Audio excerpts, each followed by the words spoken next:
우리 20년도에 하나님께서 저희들에게 변화 나로부터 시작되리라는 도전을 주셨습니다. 그래서 저는 나름대로 우리 새로운 한 주 또 한 달을 맞을 때마다 어떤 변화를 우리가 나타낼 수 있을까, 그러던 가운데 이번 우리 청소년 수련회 가서 어떤 강사분이 격려 카드를 안 오더라고요.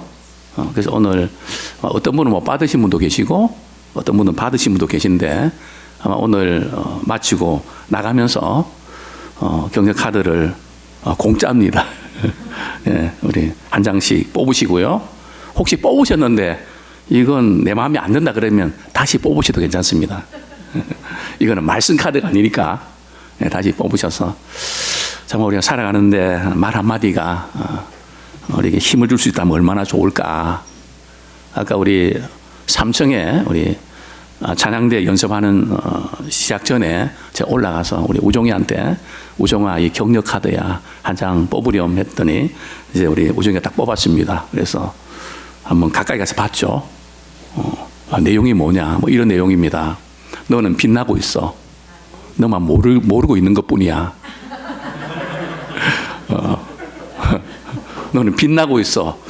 너만 모르고 있는 것뿐이야. 이게 자꾸 맴도는 것 같아요. 그죠? 그래서 우리 우종이가 얼마나 그 생각을 한 주 동안 많이 할까. 그 다음에 때 우리 이렇게 유수동부 시제가 들어갔습니다. 그래서 우리 유수동부 아이들에게 뽑아 그랬는데 우리 연우가 뽑았는데 조금 연우가 이렇게 받아들이기는 조금 어려운 표현들이 있었습니다. 뭐 예를 들면 살아줘서 고마워. 우리 아이가 받아들이기에는 그러니까 하는 말이 내가 빨리 죽으란 말인가? 그 다음에 또 다시 뽑았습니다. 또 그 내용이 그렇습니다. 앞문이 막히고 뒷문이 막히고 옆문이 막혀도 하늘문이 열려있다. 그래서 아이가 받아들이기에 또 너무 심한 것 같아요. 다시 뽑아라. 예, 뭐 우리 카드 이렇게 뽑으시고 말이요. 마음에 안 들면 제가 준비가 많이 되어 있거든요. 돈은 조금 들었지만 격려하고 싶어서 아무쪼록 새해 우리 세 달에 좀 하나님의 사랑이 우리 한 분 한 분들에게 부어지기를 축원합니다.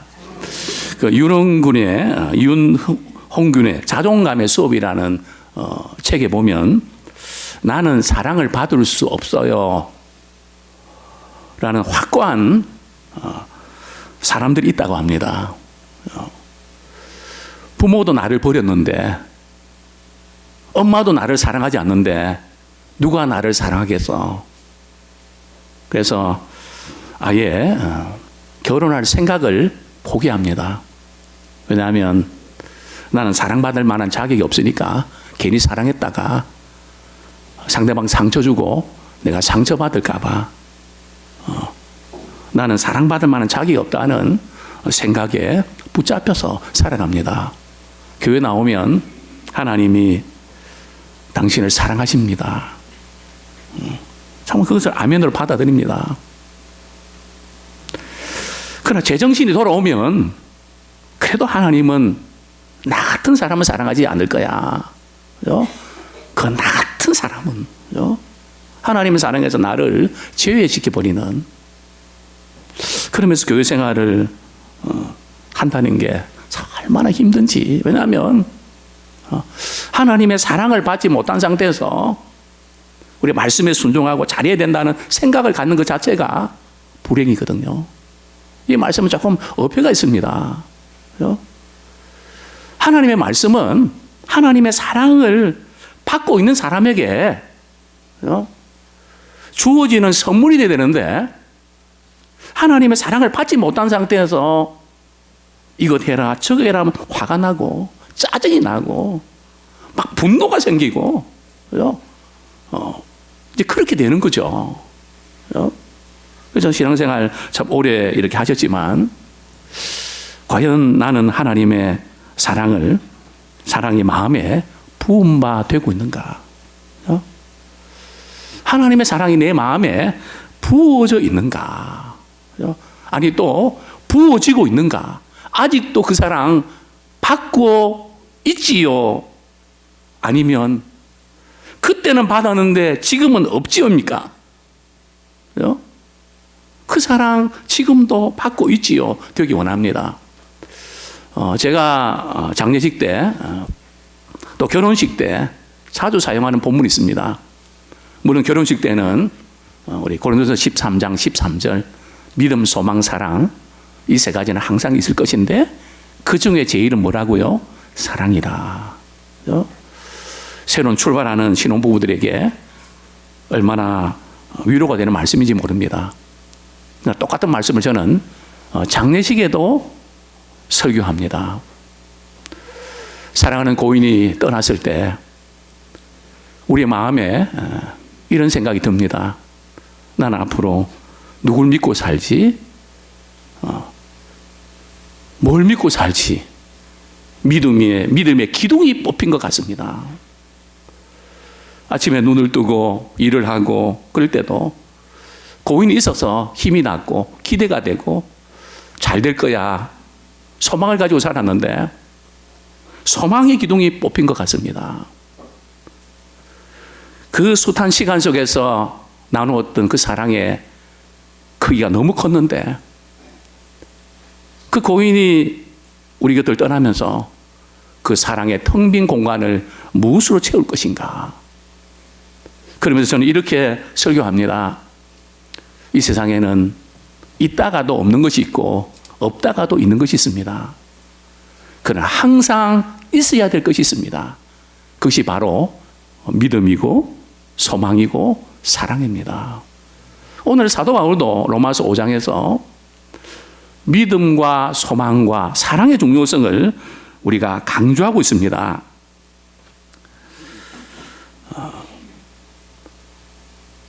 이 세상에서 성공과 출세 가도를 걸었던 우리가 잘 아는 솔로몬 형, 솔로몬은 제게는 형님입니다. 그가 원하는 거 다 얻은 후에 전도서 1장에서 그는 뭐라고 고백합니까? 헛되고 헛되며 헛되고 헛되도다. 모든 것이 헛되다.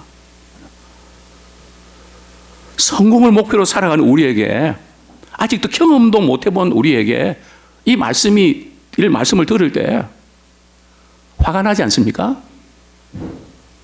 우리가 지금 애쓰고 수고하고 집 한 칸 마련하고 융자 받아서 대출 받아서 그죠? 뭔가 좀 열심히 살아보려고 하는데 목표에 도달하기 전에 헛되다는 것을 심어주는 이게 우리를 맥 빠지게 하는 거 아닙니까? 이런 반감을 가질 수 있습니다. 젊은이들은요. 그러나 우리 솔로몬이 젊었을 때 한 이야기가 아니고 이것저것 다 경험하면서 내린 결론입니다. 그게 무시할 수는 없죠. 젊은이들은 화가 날 수 있습니다. 받아들이기에. 그러나 우리 화를 내고 안 내고 문제가 아니라 왜 그렇게 모든 것을 이룬 사람이 왜 이런 말을 했을까? 한 번쯤은 우리가 깊이 생각될 필요가 있습니다. 진정한 성공과 만족은 어디 있을까요? 솔로몬은 전도서에서 그것을 찾아놨습니다. 명예에 있을까? 지식에 있을까? 권세에 있을까? 돈에 있을까? 그런 줄 알고 뛰어봤지만 결국은 그래도 아니야. 그래도 아니야. 그럼 뭐지? 어디에 있는 걸까? 그러면서 내린 결론은 우리 인생은 하나님과 링크되어 있지 아니하면 불행하다는 겁니다. 그러나 우리가 성공했든 실패했든 하나님과 연결되어 있으면 그 사람은 참된 만족과 행복을 누릴 수가 있는 줄 믿습니다.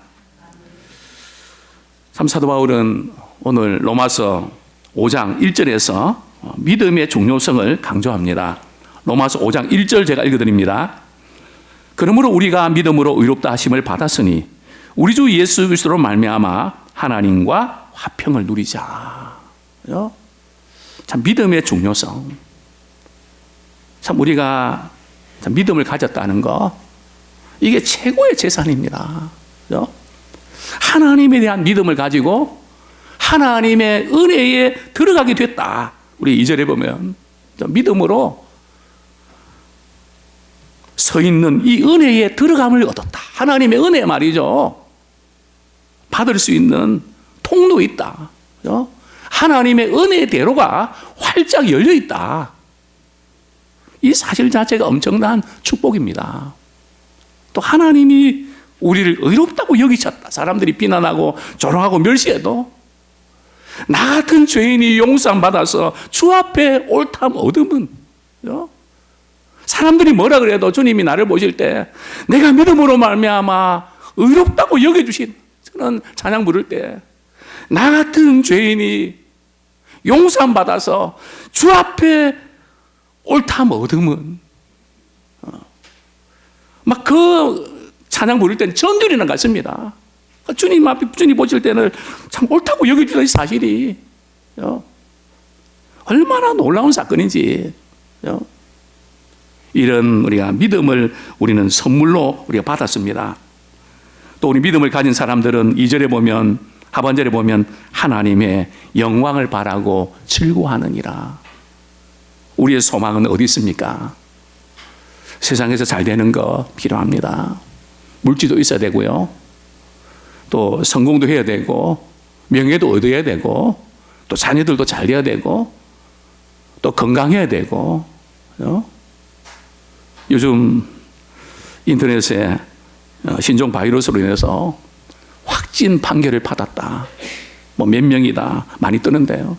우리 믿음의 사람들은 믿음의 확진 판결을 받은 사람입니다. 우리 하나님이 우리를 의롭다 여겨주시는, 그 확진 판결을 받은 사람들입니다. 그런 우리들은 뭘 바라보고 즐거워합니까? 뉴스입니까? 유튜브입니까? 이 세상 돌아가는 겁니까? 참 때때로는 씁쓸할 때가 많고 안타까울 때가 많이 있습니다. 또 울고 싶을 때도 많이 있습니다. 하나님, 이런 상황 속에서 목회자 저는 어떻게 됩니까? 하나님, 가르쳐 주십시오. 어떻게 해야 되는 겁니까? 질문하면서 울 때가 한두 번이 아닙니다. 그러나 그런 가운데서 우리는 장차 우리에게 나타날 하나님의 영광을 바라보면서 즐거워합니다. 현재의 고난은 장차 우리에게 나타날 영광과 촉히 비교할 수 없다. 참 하나님께서 우리를 의롭다고 여겨주신 것도 감사한데, 그 하나님의 영광에 들어가는 특권을 주셨다는 것 사실, 얼마나 놀라운 은혜인지 모릅니다. 우리의 소망은 여기 있습니다. 하나님의 영광을 바라보며 즐거워합니다. 우리의 소망은 다른 데 있는 것이 아니라 하나님의 영광에 있습니다. 그러나 우리가 이 세상을 살아갈 때에 이런 과정들이 있죠. 우리 3절부터 5절까지 한번 같이 읽겠습니다. 시작. 다만 이뿐 아니라 우리가 환난 중에도 즐거워하나니 이는 환난은 인내를, 인내는 연단을, 연단은 소망을 이루는 줄 알미로다. 소망이 우리를 부끄럽게 하지 아니함은 우리에게 주신 성령으로 말미암아 하나님의 사랑이 우리 마음에 부은 바 됨이니.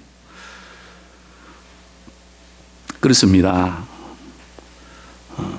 때로는 우리가 고난을 당하지만은 고난 속에서 우리 연단을 받고 또 하늘에 우리가 소망을 우리 갖게 됩니다.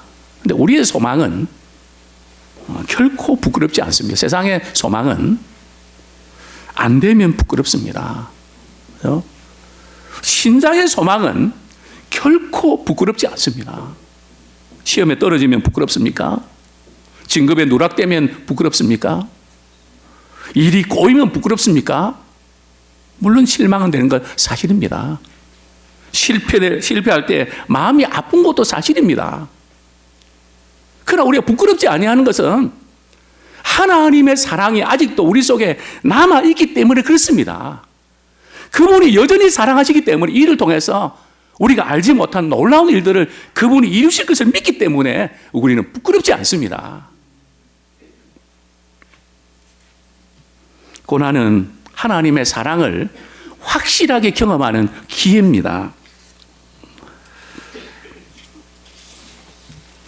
하나님의 사랑이 당신의 마음에 정말 부어졌습니까?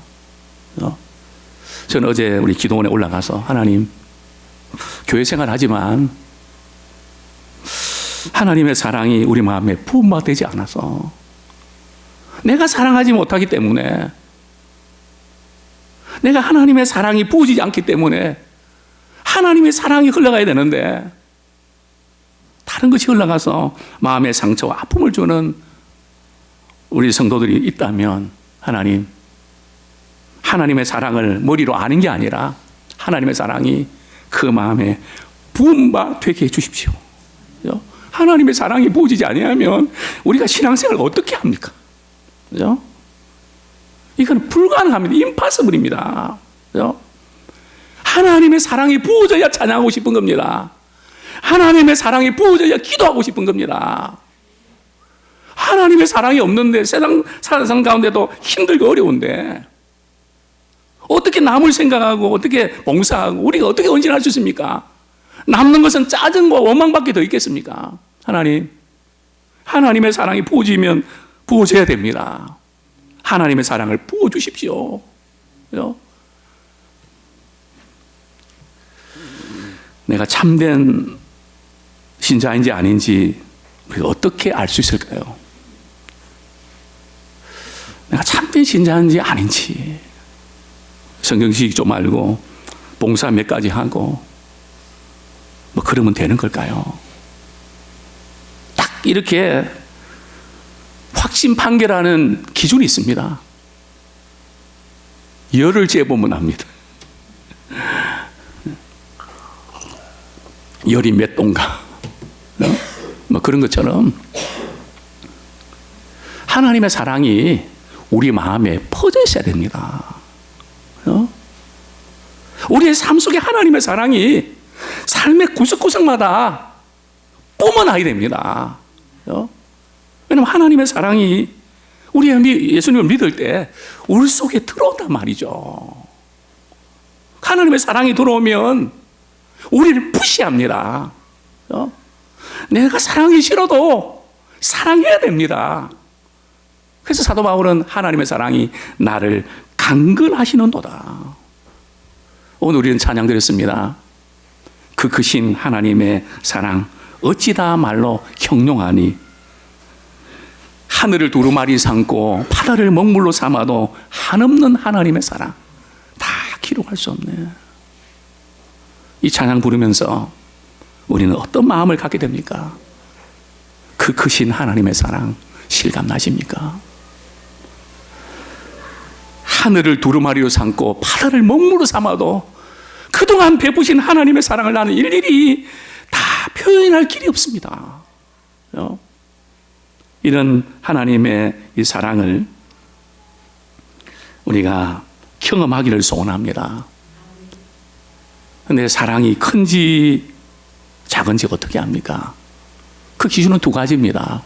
첫 번째는 사랑을 베푸시는 분이 나를 사랑하기 위해서 얼마나 대가를 지불하셨는지, 나를 살려내시기 위해서 어떤 대가를 지불하셨는지 그것을 보면 압니다.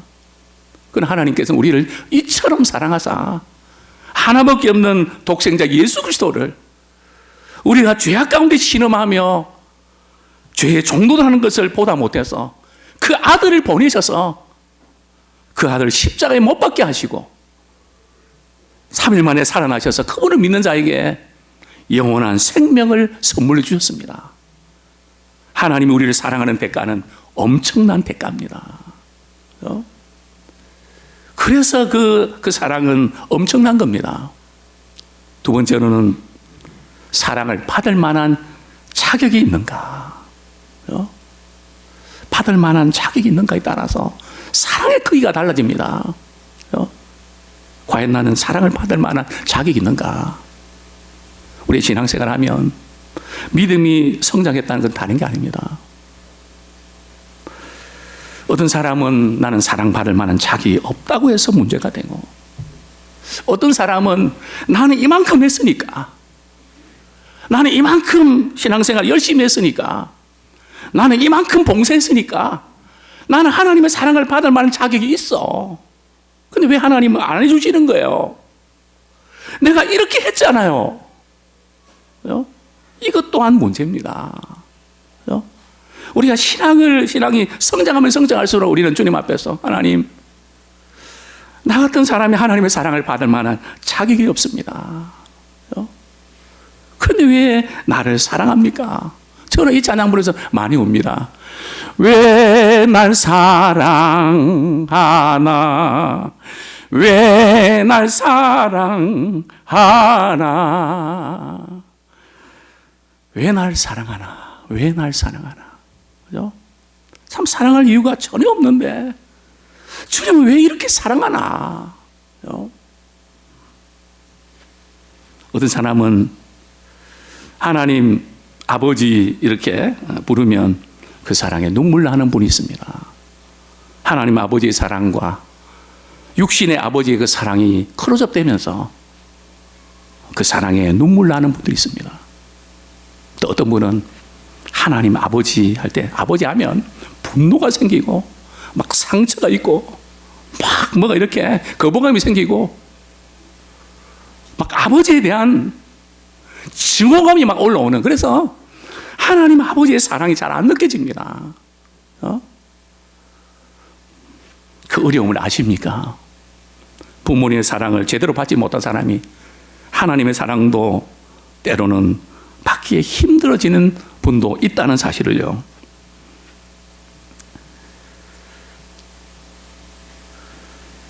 참 하나님이 나를 버리신 것 같다, 이렇게 생각하면서 한평생 어둡게 살아가는 분이 있습니다.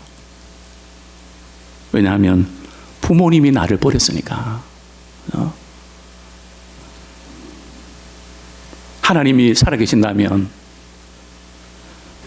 왜 부모가 나를 버리도록 그냥 두셨습니까? 정말 이 버림받은 이 아픔, 상처가 큽니다. 그 마음을 무엇으로 헤아릴 수 있겠습니까? 그러나 우리가 한번 냉정하게 곰곰이 한번 생각해 보면 어떨까요? 하나님께서 부모님 보고 말이죠, 낳아서 부르라고 시켰나요? 하나님이 버리셨나요? 정말 그런가요? 성경에 확인할 수 있습니까? 시편 27편 우리 10절 말씀 제가 읽어드립니다. 시편 27편 10절. 내 부모는 나를 버렸으나 여호와는 나를 영접하시리다. 내 부모는 무슨 사정이 있는지 모르지만 나를 버렸지만 여호와는 나를 영접하시리다. 영접이라는 말은 말이죠, VIP 대우를 한다는 겁니다. 그죠?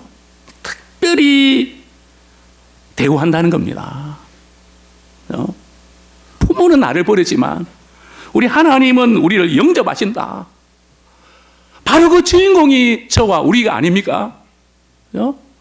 우리가 삶의 밑바닥 속에서 헤매면서 방황할 때에 버림받은 증오 속에서 살아갈 수밖에 없는 그런 가운데 우리 주님이 우리를 찾아오셔서 그 사랑을 부어주셔서 우리 여기 와서 예배드리고 하나님께 영광도 드릴 수 있는 그런 믿음의 자리에 있게 된 거 아닙니까? 그러나 사단은 우리를 속입니다. 하나님이 나를 버렸다고요. 나는 사랑받을 만한 자격이 없다고요. 누가 내 마음속에 그것을 심어줬습니까? 왜 아직까지도 그것을 믿고 계십니까? 그렇게 만든 장본인은 우리를 망하게 만드는 사단입니다. 우리 하나님은 분명히 말씀하십니다. 부모는 혹시 나를 버렸지만 하나님은 나를 영접하신다고요.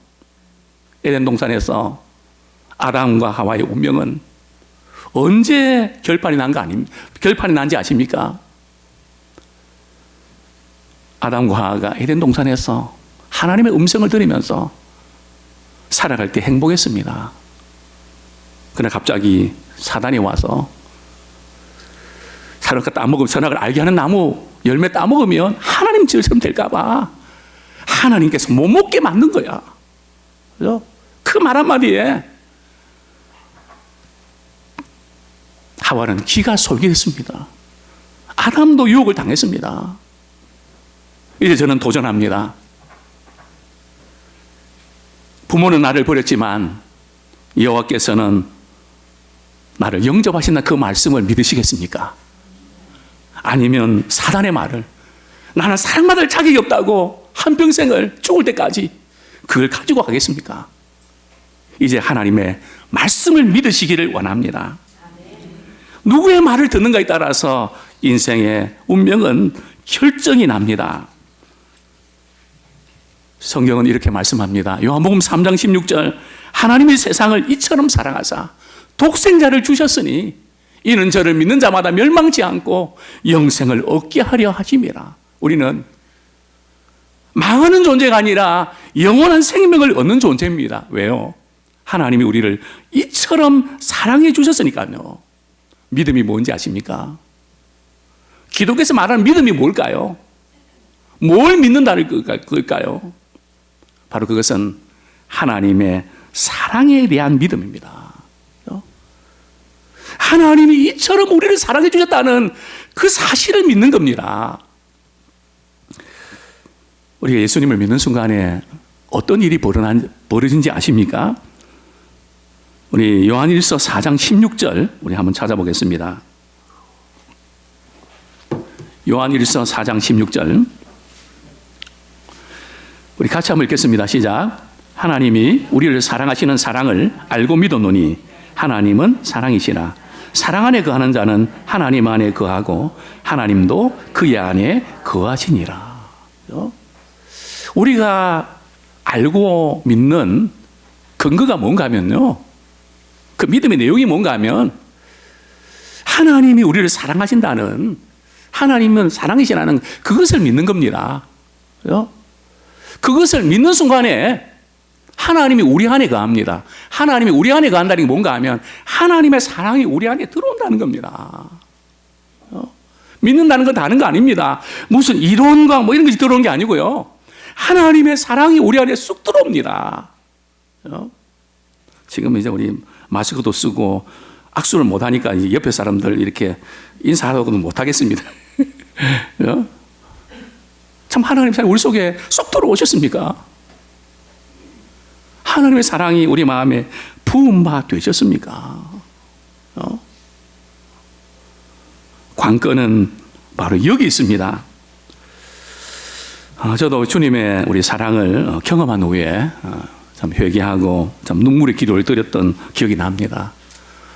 제 머리를 아프게 하고 정말 힘들었던 그것이 쑥 빠져나가는 것 같고 몸도 마음도 그렇게 가벼워지는, 뭐라 그럴까요? 하늘을 날 것 같다는 기분.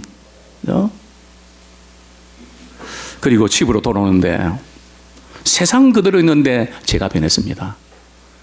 그 가을의 푸른 하늘 얼마나 아름다운지.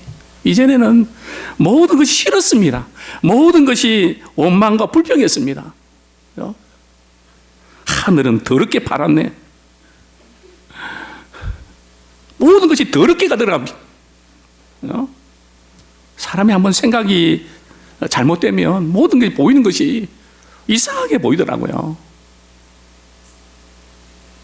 길가에 코스모스가 한들거리는데 그 코스모스를 보면서 저는 감탄을 하지 않을 수 없었습니다. 그 코스모스가 그냥 흔들리는 것이 아니라 하나님께 찬양하는 모습처럼 보였습니다. 그리고 시편에 있는 말씀을 읽는 가운데 식물들도 하나님께 찬양하고 영광 돌리는 말씀을 깜짝 놀랐습니다. 그렇구나. 바람에 흔들리는 그 꽃이 하나님의 이름을 높이는, 그 피조물이 하나님께 영광 돌려드리는. 그래서 성경은 우리의 죄 때문에 피조물도 탄식한다.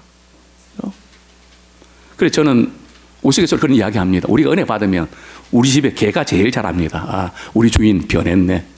참 우리 주인으로부터 시작됐네. 대하는 말이 다르고 표정이 다르고 눈빛이 다릅니다. 여러분, 하나님의 사랑이 우리 속에 들어오면 그게 어디 가겠습니까? 물론 우리가 부족해서 실수할 수도 있고 때로는 원망할 수도 있습니다. 그러나 또 하나님의 사랑이 부음받아서 또 우리의 부족함을 깨닫고 또 나아갑니다. 또 한 가지 고치면서 나갑니다. 왜냐하면 하나님의 사랑이 우리를 푸시합니다. 그거 아세요? 큰 문만 말이죠. 미십시오, 푸시가 있는 게 아니고요. 하나님의 사랑이 우리를 강건하는, 하나님의 사랑이 우리를 푸시하는 그런 놀라운 은혜를 경험하기 원합니다. 아직도 하나님의 사랑을 받고 계십니까? 참 신앙생활 오래 하면 할수록 하나님의 사랑이 마음에 부어지는데, 이전에는 처음 예수 믿을 때는 참 강하게 부어졌고 또 그 말씀하면 그대로 순종했는데 어느 한순간부터 그 사랑이 점점 식어졌습니다. 그러면서 새로 교회 와서 은혜 받고 그렇게 기뻐하는 분들 볼 때 우리는 빙그레 웃습니다. 왜 웃는지 아세요? 조금만 있어봐라. 너도 나처럼 될 거야.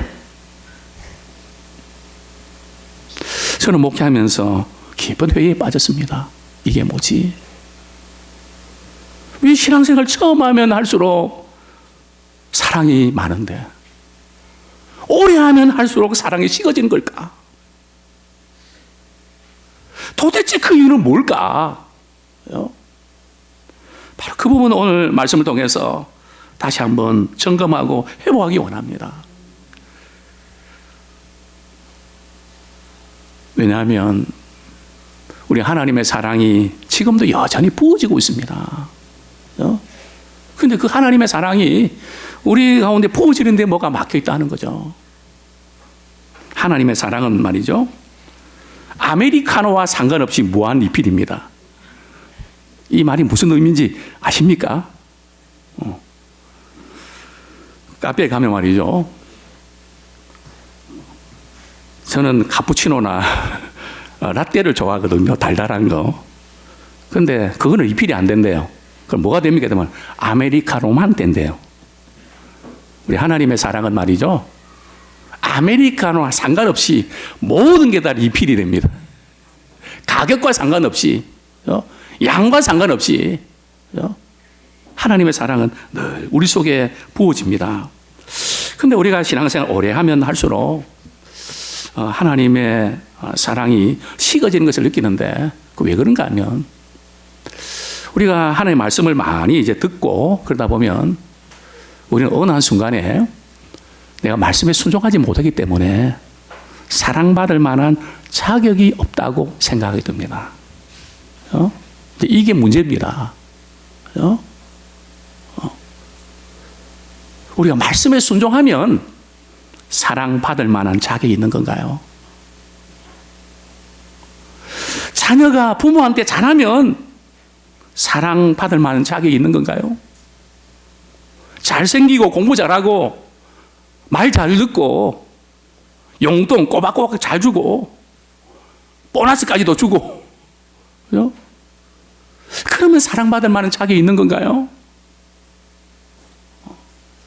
정말 삶이 빠듯하고 그런 자녀는 자격이 없는 걸까요?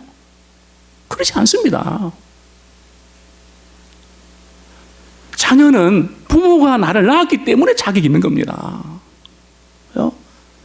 잘하고 못하고 그 부분도 중요하죠. 그러나 그것은 자격 문제가 아닙니다. 우리 하나님이 우리를 사랑하시는 것은 우리가 순종하면 사랑할 만한 자격이 있고 순종 안 하면 사랑받을 만한 자격이 없는 게 아닙니다. 그 차원이 아니라는 거죠. 그러면 순종 안 해도 사랑받으면 자격이 있으면 구태여 순종할 필요가 없겠네요. 이렇게 머리가 돌아가는 분들은 머리가 조금 나쁜 사람입니다. 자, 우리는 누가복음 15장에서 탕자의 비유를 합니다. 작은 아들은 부모의 유산을 미리 받아서 다 탕진했습니다. 사업을 잘하려고 하다가 날린 것도 아니고 이거 완전히 그냥 육신의 욕심을 위해서 다 써버리고 이건 한마디로 진짜 날린 겁니다. 그러다가 돼지가 먹는 주업 열매, 그 배는 채우고 싶어서 나는 여기서 졸여 죽는도다. 어떻게 하면 좋지? 그때 아버지 집에 있었던 사랑의 모습들이 눈에 선합니다. 그래, 내가 아버지 집에 갈 거야. 그러나 아들이라고 나는 일컬음 받을 자격 없어. 풍구리 하나로 써달라고 나는 그렇게 애원하면 아버지가 받아주실 거야. 그래서 아버지께로 나갑니다. 아버지가 멀리서 달려와서 품에 안아주십니다. 아들은 그렇게 이야기합니다.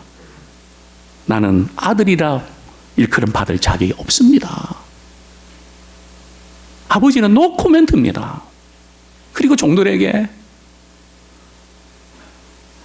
깨끗한 옷을 가지고 와, 신발도 가져와, 가락지도 끼워줘.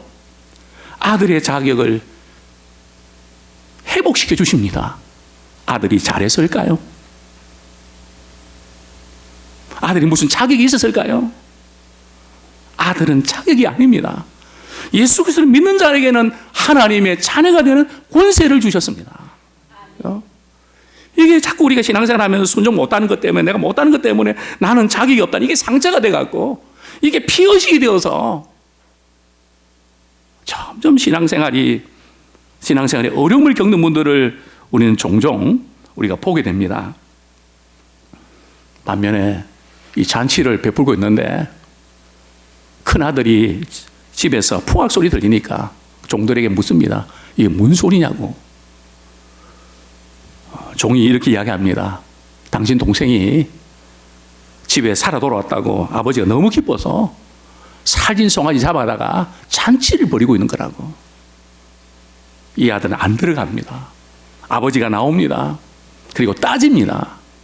아버지, 나는 지금까지 아버지 속도 안 새기고 그렇게 잘했는데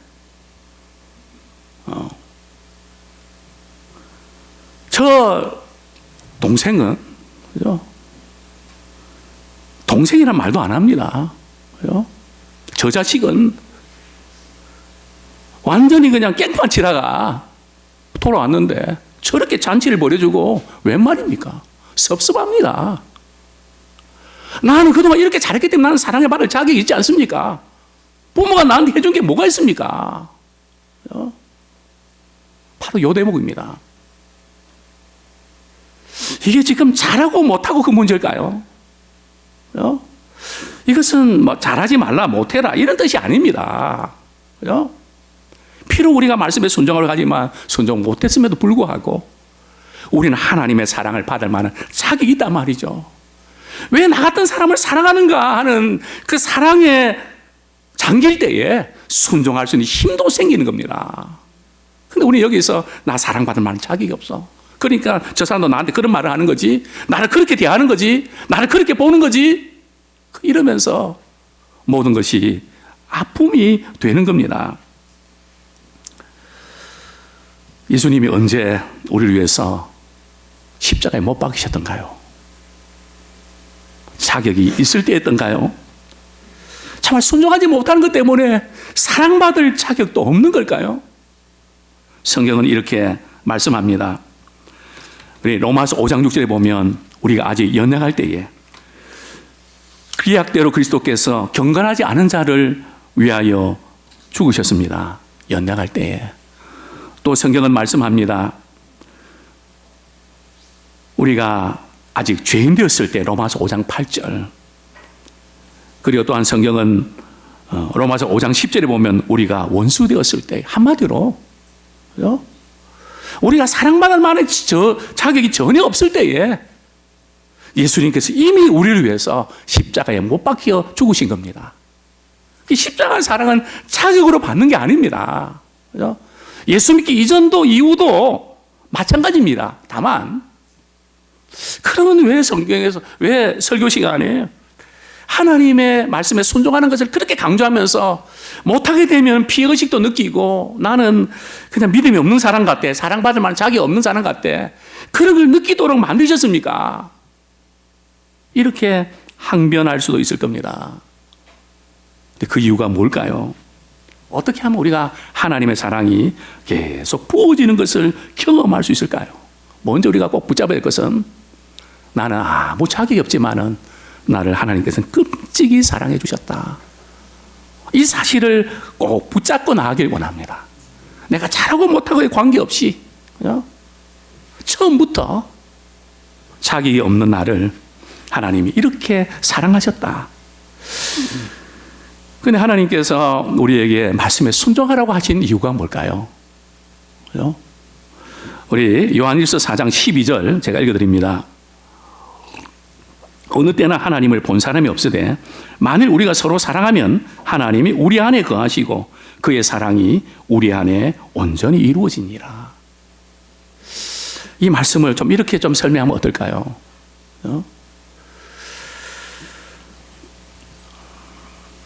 부모가 우리 딸에게 야단을 칩니다. 그런데 딸이 이해를 못합니다. 나를 사랑한다면 어떻게 엄마가 그럴 수가 있냐고. 그때 엄마는 이렇게 이야기합니다. 너도 결혼해서 아이를 낳아봐라. 그러면 알 거야. 아이를 키워보면서 어떤 과정을 겪어야 되는지 너도 알게 될 거야. 바로 그 부분입니다. 우리가 삶의 현장 속에서 우리 자녀를 키우면서 부모님의 마음을 헤아리는 것처럼 하나님께서 우리에게 말씀에 순종하라는 것은 말이죠. 그분의 마음을 헤아리라는 겁니다. 그리고 그렇게 순종할 때에 하나님의 사랑이 우리 속에 부어집니다. 우리의 문제는 다른 데 있었던 것이 아니고 신앙생활 오래 했기 때문에 문제가 아니고 다른 데 문제가 있는 것이 아니라 바로 그분의 말씀에 순종하는 자세보다는 이것저것 핑계하면서 불순종했던 거기에 문제가 있었던 겁니다. 이제 다시 한번 우리가 처음 예수 믿을 때처럼 주님 말씀하시면 제가 그대로 순종하면서 나아가겠습니다. 그럴 때 우리 신명기 우리 30장 2절 또 30장 6절 하나님이 우리로 하여금 그분을 사랑하게 하시고 생명을 얻게 하십니다. 그러니까 하나님의 사랑이 계속 부어지는 통로가 뭔가 하면 바로 하나님의 말씀에 순종하는 겁니다. 그게 예수 믿고 난 이후에 지금까지 우리가 살아가면서 하나님의 말씀이 우리 속에 살아 움직이는 분은 하나님의 사랑이 계속 부어지고 있습니다. 그 사람 예수 믿는지 아닌지 당장 압니다. 월요일부터 토요일까지 하나님의 말씀이 우리의 삶 속에서 살아 움직이고 있는지, 하나님의 사랑이 그 마음에 부음받아서 그 사랑의 영향을 받고 있는지, 그것 보면 당장 압니다. 이 찬양을 우리가 이렇게 저는 좋아합니다. 마지막 송으로도 이렇게 부르게 될 텐데요. 자격 없는 내 힘이 아닌 오직 예수님의 보혈로, 자격 없는 내 힘이 아닌 오직 예수님의 보혈로, 십자가의 보혈, 완전하신 사랑 힘입어 나갑니다. 이제 우리의 남은 삶, 정말 우리는 자격 없는 가운데 우리 하나님의 사랑을 받았는데요. 우리 하나님께서 그 말씀에 순종하라는 것은 우리를 골탕 먹이거나 부담 들려는 게 아니에요. 부모님의 말씀이 우리가 잘 되기를 원하고 더 큰 복을 누리기 위해서 때로는 잔소리하는 것처럼 하나님께서 우리에게 말씀을 주신 것은 그분의 말씀에 우리가 순종할 때에 하나님의 사랑이 계속 무한 리필될 줄로 믿습니다.